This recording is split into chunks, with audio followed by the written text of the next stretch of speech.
Welcome back to RPTV Weekly News Show. My name is Kedar and my co-hosts are Ryan, Fred, Dylan, and Fabio. We present news that impacts on Regent Park and the surrounding areas. And in this episode, we present the following news for the week of February 16th to February 23rd, 2023. City staff presents at the February Executive Directors Network meeting. The School of Toronto Dance Theatre has a new home in Regent Park. T.D.S.B School Board Trustee Deborah Williams speaks to Regent Park Community about major key issues facing public schools. Regent Park Youth Voice wins first place at TCHC 2020 Vision Youth Essay Contest. TNG commemorates Black African History Heritage Month on February 1st, 2023. The St. Jamestown Green Café celebrates Black History Month inspired by African and Caribbean cuisine. 10-story student residence coming to 29498 Sherbourne Street, south of Gerard Street. Toronto City Council votes against opening 24/7 warming centres. Toronto Mayor to officially resign on Friday, February 17th, 2023. Protesters chant at John Tory during budget meeting at City Hall on February 15th. City of Toronto passes 2023 budget. COVID-19 and vaccination update. Events and jobs in Regent Park. City staff presents at the February Executive Directors Network meeting. The Regent Park Executive Directors Network, commonly referred as the ED Network, is a network consisting of senior decision makers of organizations serving the Regent Park neighborhood. Generally, the network meets monthly to share information, advocate on issues, and coordinate delivery service to the Regent Park area. The ED Network is also an opportunity to invite guests and hear from speakers that can help better inform the network of the issues they are concerned about. On Monday, February 13th, 2023, the Executive Directors Network held their first meeting of the year. The meeting was facilitated by Greg Gary, the chair of the network representing Kiwanis K Club, and Leah Caterberg, co-chair representing Yonge Street Mission. The guest speakers for the meeting were City of Toronto staff members Richard Kiwan, the Community Development Officer for the Downtown East, and Daniela Costello, the city's community development worker serving SDP and the Regent Park neighborhood. Richard began the presentation with a brief review of the various city investments dedicated to Regent Park. The investments included the $50,000 Regent Park operating budget to build capacity of resident leaders and the working group, the Regent Park Legacy Funds, the annual Regent Park SDP grant that ends in 2024, access to capacity buildings, and certification workshops through the Strong Neighborhood Strategy, the first of which will be mental health workshops delivered to the St. Jamestown neighborhood, and access to investments, donations through Downtown East Cluster.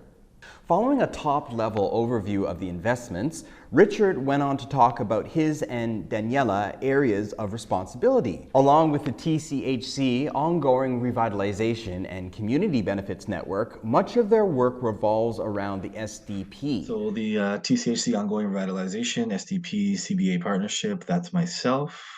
The social development plan and executive network alignment is myself and Daniela.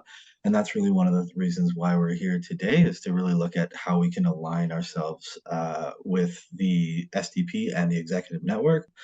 And the Regent Park Social Development Plan Stakeholders Table, Coordination and Communication Support, that's Daniela Costello. And then the Stakeholders Table Work Group Committee supports coordination, engagement, and some of that conflict resolution supports is Daniela.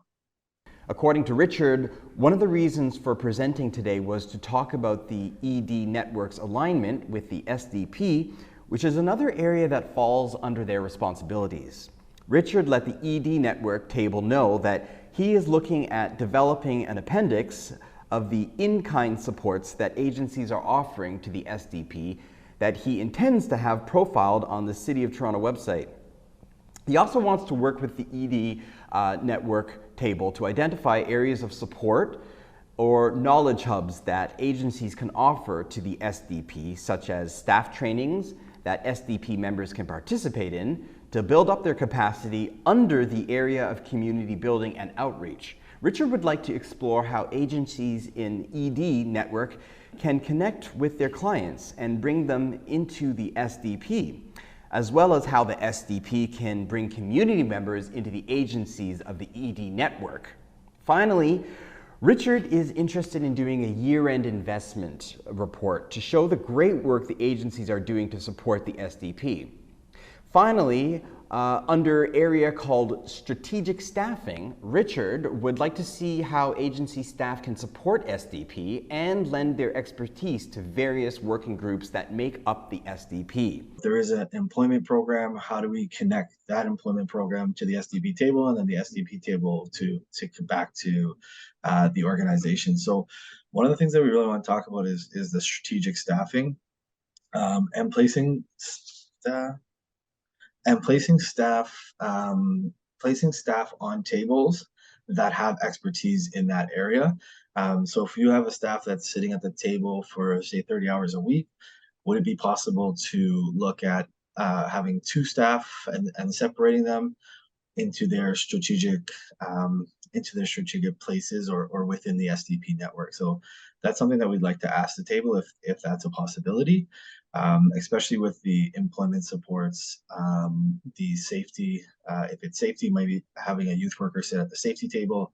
If it's obviously the employment and economics table, looking at enhancing that table with employment staff. Daniela Costello talked about some of the city's priorities related to youth engagement.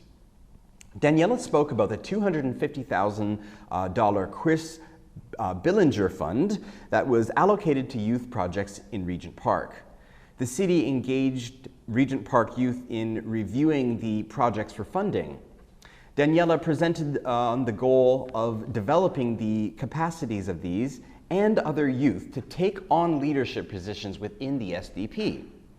Daniela also wanted to work with the ED network to connect agency youth workers around the community to SDP for the goal of engaging youth and supporting them to make decisions on future SDP funds. Following her presentation on youth priorities, Daniela presented on the legacy funds.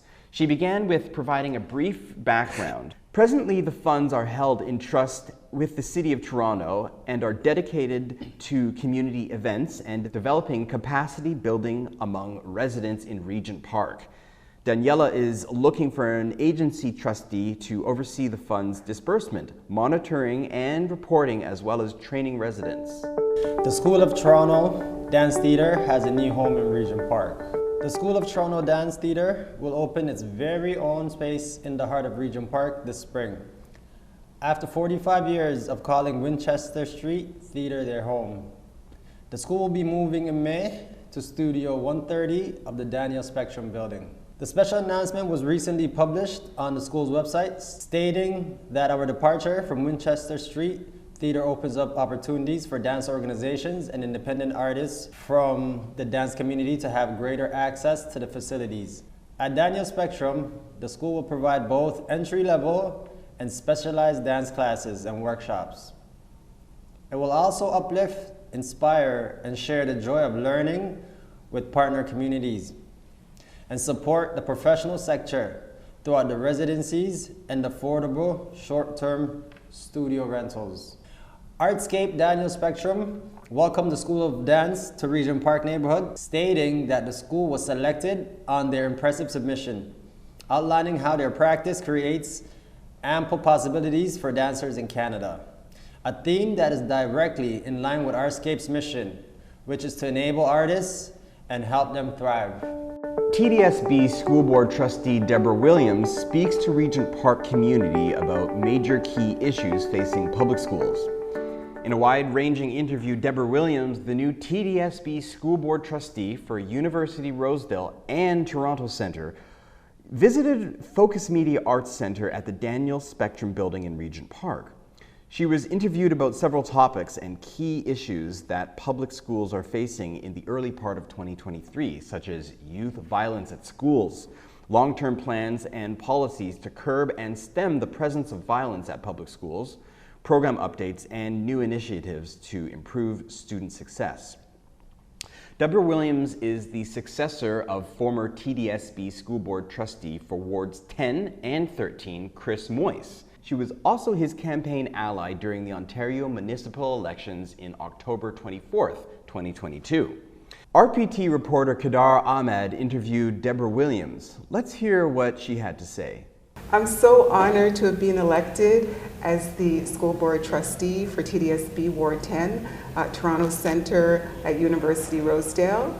I bring really a lot of the parent perspective due to my parent volunteer activities over the last decade. Public education funding has been really underfunded for quite a long time. And I'd really like to be the voice at the board and in our community to advocate for the funding that we really need to support our public schools and to support our students to be, reach their full potential. So I'm really looking forward to this term and looking forward to serving the community. What is happening with all the youth and the violence that's happening in the schools today? So I just want to begin by saying, all students and staff have a right to feel safe in our schools when they come to school and to work. Sadly, we have experienced an uptick in violence in our communities, and as such, we see that coming over into our schools. At T.D.S.B, we're currently in the process of putting together an expert reference panel on school safety and student well-being, made up of experts and organizations that will have recommendations. They'll make recommendations to the Toronto District School Board on how we can better support our schools to keep them safe. When it comes to bullying within the schools, we actually, just at Nelson Mandela, the school right here behind me, we actually have a parent that frequently visits the Daniel Spectrum here, and her child was actually being bullied at the school over there. What can we do to help the youth feel more safe and more comfortable and wanting to continue going to school? Well, with regard to specific incidents that happen at schools, T.D.S.B does have a parent concern protocol. And at my ward forums, I'll be holding regular ward forums. They're an opportunity for parents, community members to come together and get information about how they can support our students. With regard to a particular or a specific parent concern, the first real place to go with classroom concerns, whatever they may be, even bullying, is to have a conversation with the classroom teacher, to really work with the classroom teacher. If the parent finds that they're not satisfied or they're not hearing or getting the answers that they're looking for, the next step is to have that conversation with the school principal, about what measures and activities can be done within the school community and in the specific classrooms to support students and address those issues. Then the next step, of course, if the parent is not getting the responses or answers that they expect or are looking for from the school principal, to go and to contact the superintendent of education. And that person, the superintendent of education, their role really is to support the school staff, the principal, and the administration of the school. And they can bring in resources and centralized staff at the board level to help the specific issues arising at the school. And of course, I as the school board trustee, even though my responsibility is not just to my specific ward, but on the board level to make sure policies and procedures are passed at the board level in collaboration with my fellow board members that really support improve student achievement and well-being. Regent Park Youth Voice wins first place of TCHC 2020 Vision Youth Essay Contest.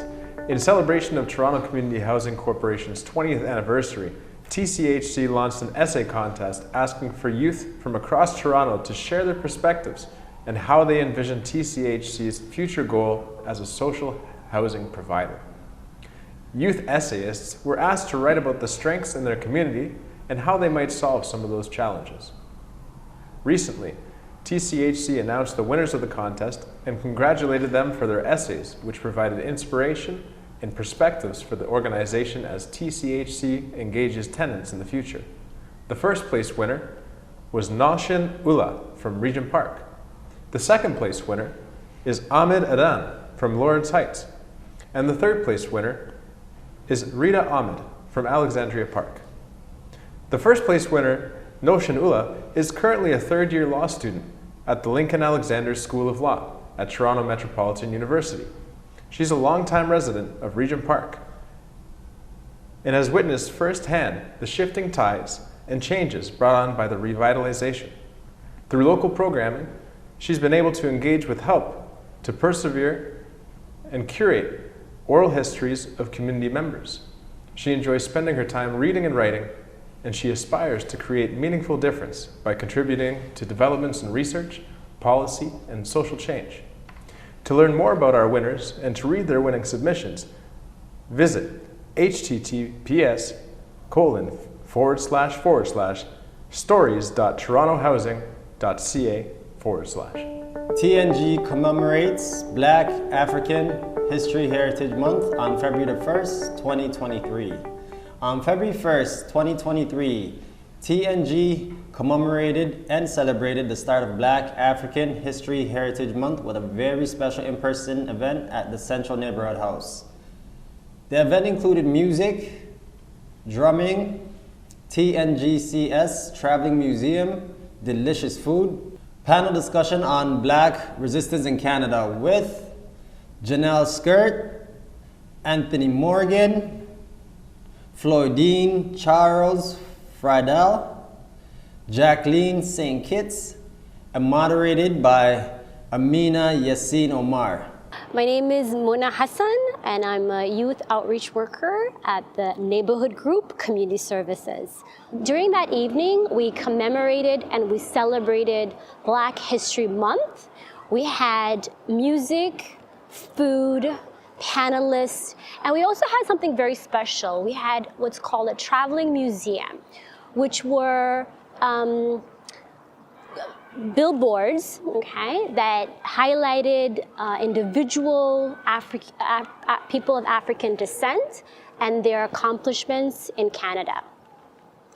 We had an esteemed panelist, couple of them from the neighborhood. One was Anthony Morgan. He's a racial justice lawyer. Another one was Janelle Scarrett. Janelle is the first woman to head the York Region Children's Aid Society, and she was formerly a vice president at the neighborhood group Community Services, TNG.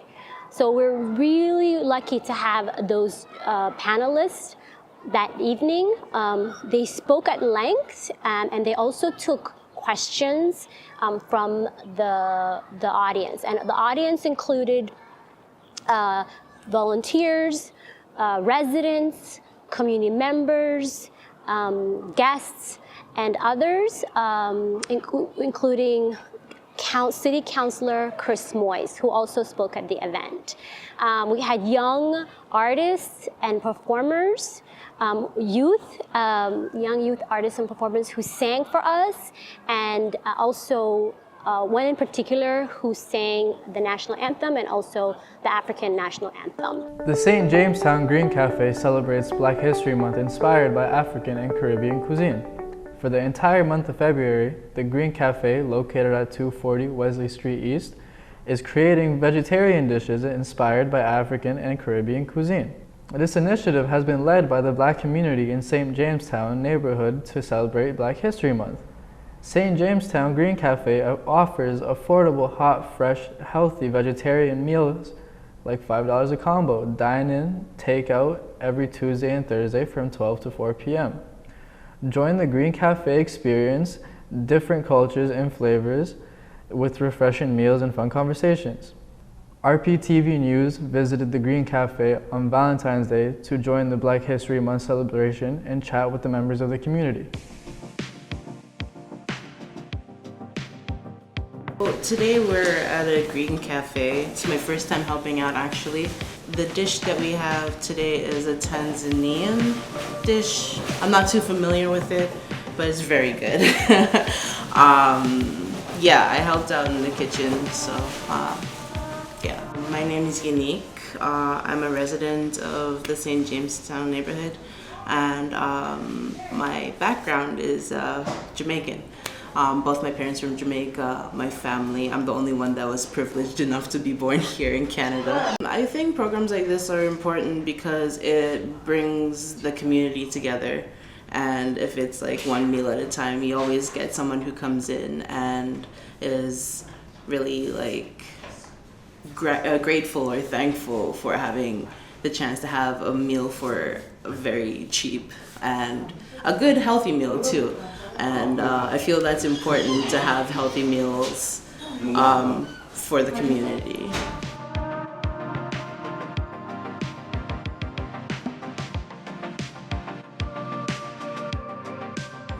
Oh, that's awesome. I mean, yeah, it's nice to get food so cheap, and that also from a different country. And I love different type of cuisines as well, so it's nice to try out something different from the normal stuff that you get outside, right? So it's like, mostly I've never eaten something like from Tanzania, so this is good, yeah.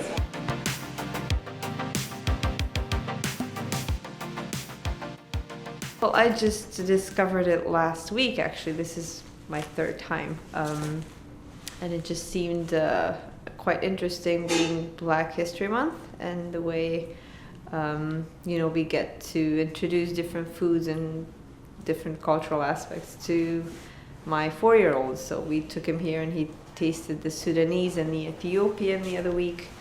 And so we ended up looking at those countries on the map and just, talking a little bit about that, and he loved it. So I think it's a very, eye-opening and culturally really expansive thing. So I find it great.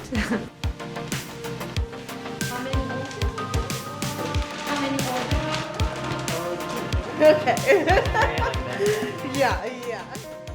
10-story student residence coming to 29498 Sherbourne Street, south of Gerard Street.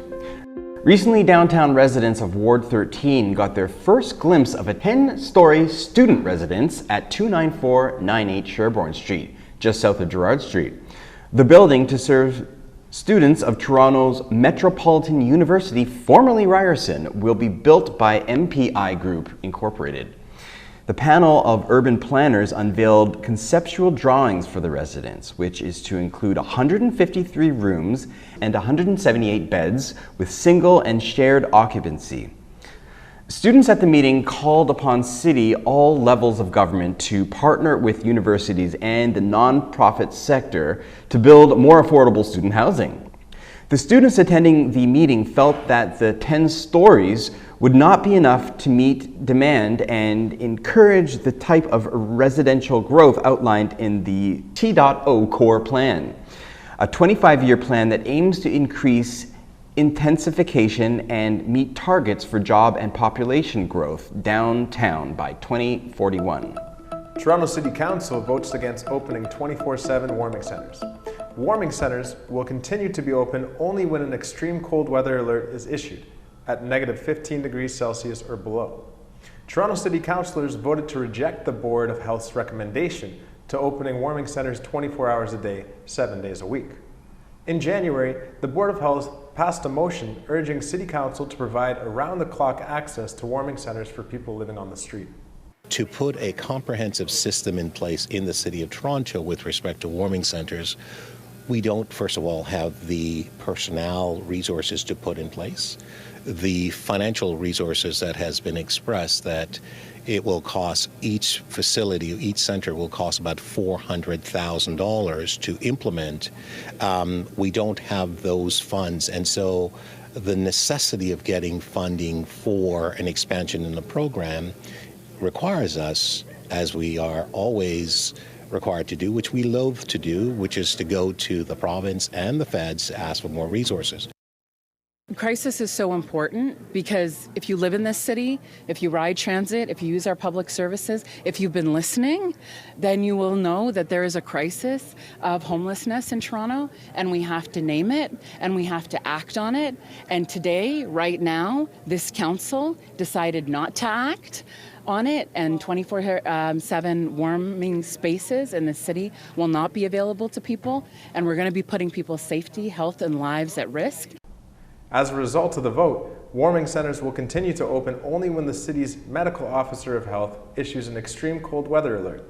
An alert is issued if Environment and Climate Change Canada forecast temperatures at -15 degrees Celsius or lower. Protesters chant at Mayor John Tory during budget meeting at City Hall on February 15th.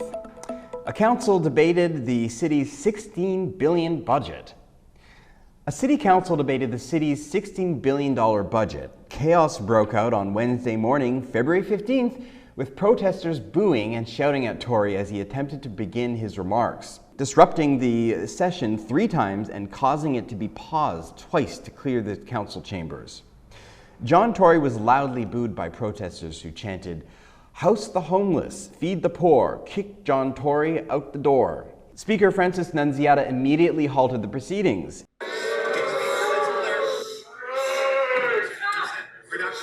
All right, I did warn the public that if there's any further disruptions that we will ask security to vacate the council chambers, and you will be removed and you will not be allowed to come back in the council chambers. I made that very clear.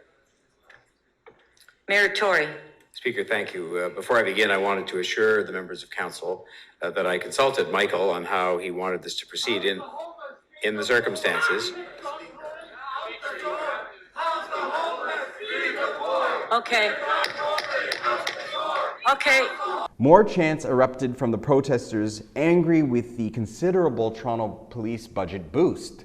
Not long after, at least 3 protesters were physically removed from City Hall by security. Toronto Mayor John Tory to officially resign on Friday, February 17, 2023. Toronto Mayor John Tory has made his resignation official after days of controversy and a long, tumultuous day at City Council that saw the approval of his 2023 budget. Tory announced late Wednesday night he will step down on Friday at 5 p.m. After spending the next 2 days meeting with Deputy Mayor Jennifer McKinley and city staff to ensure an orderly transition. He filed his letter with the city clerk shortly after the city budget was finalized. Tory's resignation follows the shocking admission late last week that he had an affair with a former staff member. In the days that followed, some of his allies on council and other political figures, such as Ontario Premier Doug Ford, urged him to stay on. But in his letter to the city clerk, Tory expressed regret in much the same way he did when he announced he would step down last Friday. "I want to thank the people of Toronto for trusting me as mayor since 2014, he said in his resignation letter. "I continue to be deeply sorry and apologize unreservedly to the people of Toronto and to all those hurt by my actions without exception." Tory said he plans to continue to be a contributing citizen, but did not provide specifics, saying only that he will never stop believing in Toronto and all of the residents who make it up. City of Toronto passes 2023 budget. Toronto City Council passed the 2023 municipal budget Wednesday night, February 15th, along with it, a $48.3 million increase to the Toronto Police Services funding. The hike in police funding represents a 4.3% increase over the 2022 budget and brings TPS total's operating budget to $1.16 billion. The funding was passed despite the motion brought forward by Ward 19 Davenport Councillor Alejandro Bravo, and that proposed $900,000 will be relocated from the police services budget increase and invested into operating 24/7 warming centers. Bravo's motion failed. The Toronto Transit Commission proposed a budget that also passed which granted a $53 million increase to the Commission.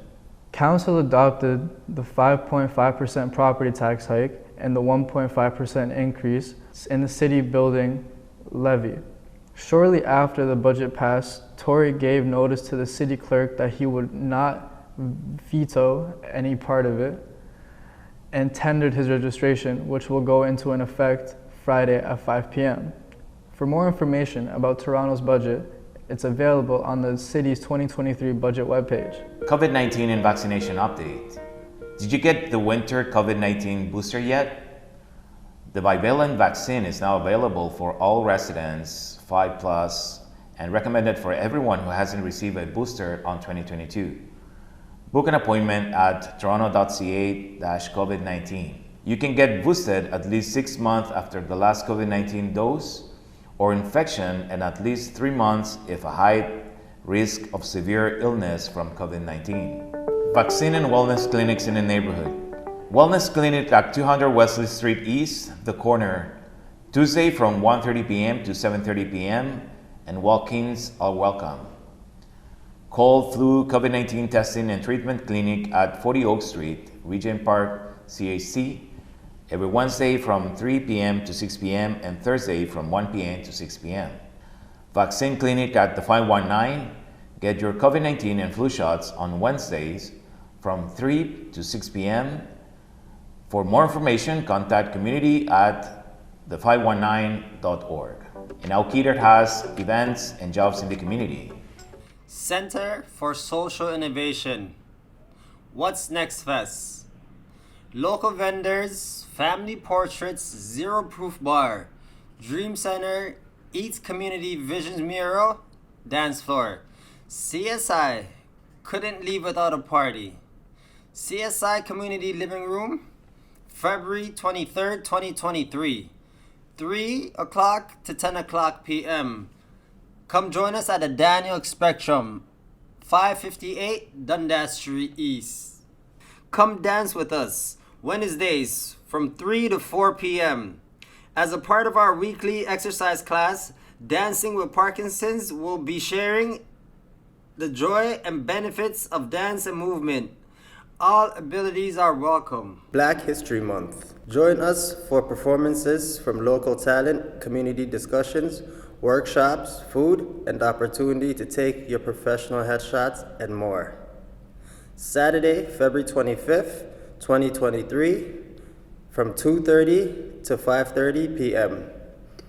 at the Wellesley Community Center, Room B, 495 Sherbourne Street, Toronto, Ontario. TNGCS Income Tax Clinic. When? March 2nd, 8th, 14th, and 21st. Where? 349 Ontario Street. How to book a free in-person appointment? Call 416-691-7407, extension 666, or email volunteer@tngcs.org. Regent Park Community Health Center presents Strengthening Our Roots, a Black History Month and community mixer. Join us for an afternoon of food, performances, raffles, and celebrating Black excellence. Where? 585 Dundas Street East on the 2nd floor. When? Saturday, February 25th from 12 o'clock to 4 o'clock p.m. Community Healing Project is a documentary healing project screening at the Daniel Spectrum 88 Slight Hall at 585 Dundas Street East, Toronto, Ontario, from 6 p.m. to 9 p.m. on February the 28th. Pathways Regent Park presents Black History Month movie and trivia night. Thursday, February the 23rd, 2023. Time 5 p.m. to 8 p.m. Open to all ages, grade 9 to 12. Where? The Daniel Spectrum, 585 Dundas Street East, 2nd floor. Join us for pizza, snacks, and games. Our feature film will be Black Panther, Wakanda Forever. Resilience Program. Do you have nothing else to do during the break? Are you in middle school? Do you want to go on fun trips, activities, to Sky Zone, interactive workshops, and free food and snacks and mentorship? Join now. Limited seats available. Toronto Housing Spring Internship Opportunity.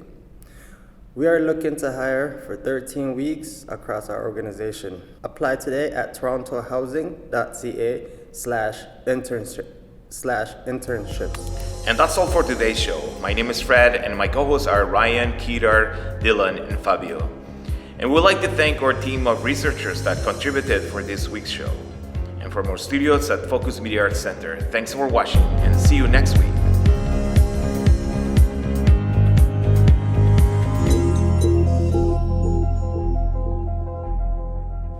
Don't forget to like, comment, share, and subscribe to our YouTube channel. And please follow our social media platforms. For more information, check out our website.